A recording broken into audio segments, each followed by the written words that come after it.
For the renewable energy sector to have manufacturing facilities here on US-based soil hits a turning point. The renewable energy sector has seen a significant growth over the past several decades with the help of subsidies and tax breaks, while depending on foreign supply chain.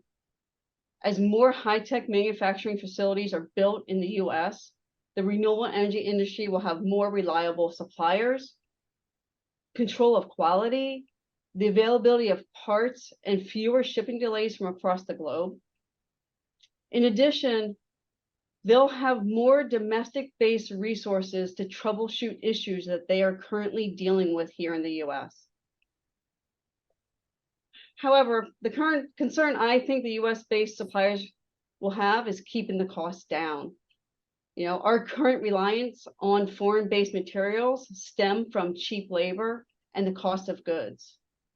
It's part of the reason why the US-funded investments are so important. They level the playing field somewhat for new energy development here in the US.